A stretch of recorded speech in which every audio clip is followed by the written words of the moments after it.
if you've been following the channel for a little while, you will know that I am very big into long-range shooting, whether it be DMRs or sniper rifles. I love pushing the boundaries with accuracy and performance, and this platform here in front of me makes me so excited to have a project gun to start upgrading soon. This is the ARES Strike.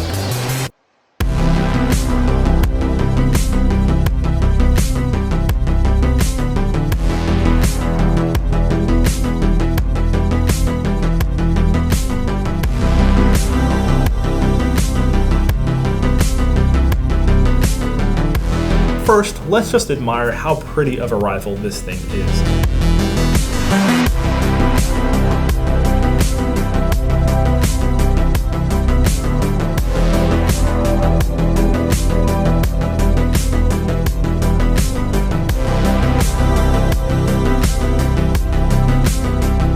I mean, the look aesthetically is so beautiful. I think they did a bang-up job on all of the externals, the fit, feel, the quality, all of it is really well done. And it is really kind of surprising to me to see new and innovative stuff like this coming out of airsoft companies these days. I definitely think this has a very awesome look to it, very Magpul-esque if you've seen the R700 stocks that they have. So there's definitely a lot of really cool custom designs. And one of the really cool thing about this too is this rifle is extremely modular, and we'll get into that a little more in the video. But if you don't like the way it's set up now, you can definitely configure it to however you want to run it. So let's start from the back and we will work our way forward.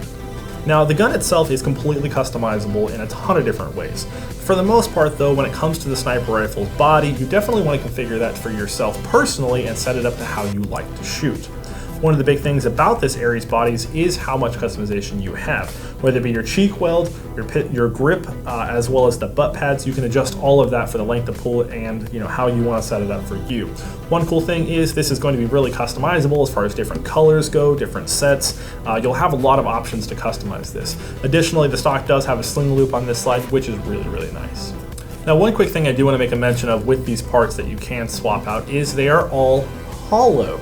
Now you may be wondering, well Josh, why is that a big deal? I don't really care if they're hollow or not. And my reason for telling you that is if you like to produce sniper cam footage, you need somewhere to house those external batteries. And these being hollow means you have a very easy access point to house those batteries to power those cameras that are sitting on top of this. So if you're looking into making a scope cam footage, this gun definitely has a lot of features that are built into it with that in mind.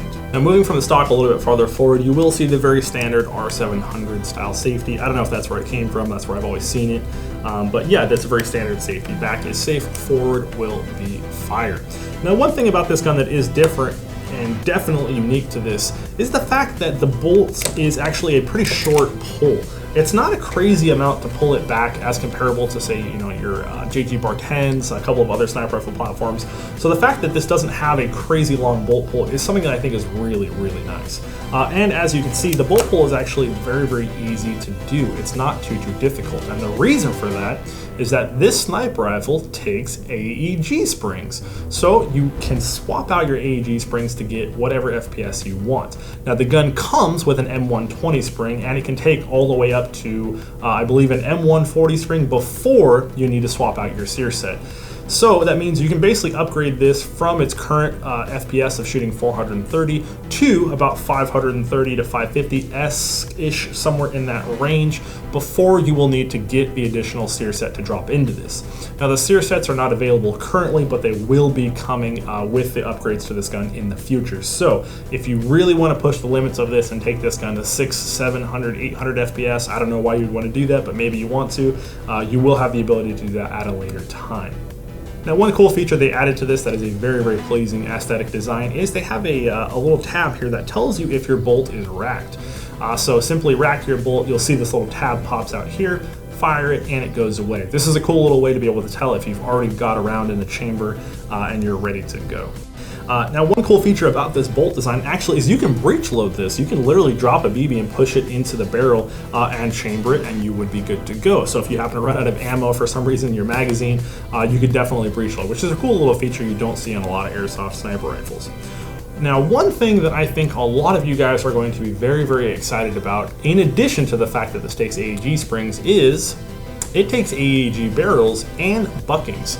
So if you already have an R-Hop barrel, you already have your AEG barrels that are good to go, maybe you have a spare one laying around, you can definitely swap that into this and get it set up exactly how you want it.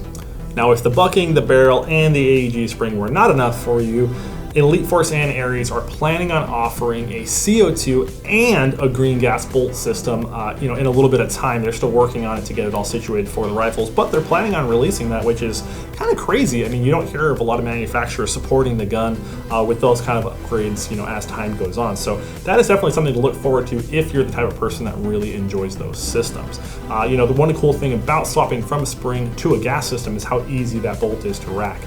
But with this having AEG springs in it, it's honestly a pretty easy bolt to rack as it is already.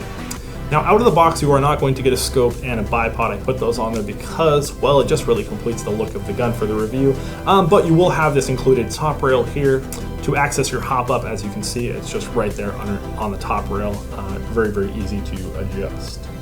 Now, keeping in line with that modularity that you see in the back here with the configurable parts, we're also going to have that in the front here, and you're probably wondering, wait, what can you swap out?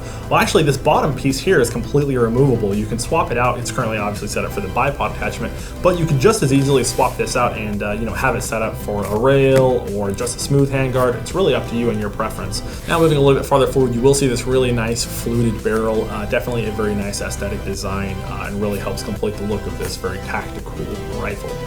Now, one thing I really want to highlight on this gun is its magazine system and how well it works. A lot of the times with sniper rifles, the design of the mags and how the BBs feed can be a bit complicated getting the BBs to go where they need to. And with this design, they really knocked it out of the park. ARES included an ambidextrous mag release here, which is a cool feature. And once you actually do get the mag out, the mag looks cool. I mean, it actually is designed. It has 338 printed on the side, and overall it looks like a really cool PMag. It's light, it's polymer. I'm not worried about dropping this and breaking it whatsoever.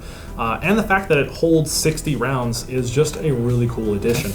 And another big thing about this is they are going to be on sale for 15 to 20 bucks. So I can pick up a couple of these and run them in some pouches and have a really cool looking sniper rifle kit as well as a sniper rifle. Alright guys, that's pretty much going to do it for the features on the ARES Striker. Now there's a couple of really big points I want to make with this. First of all, this gun does shoot 430 feet per second out of the box, but once again, it takes AEG springs, so you can adjust that very, very easily. And for probably the biggest point about this gun that I want to make is the fact that it is priced at $169.99.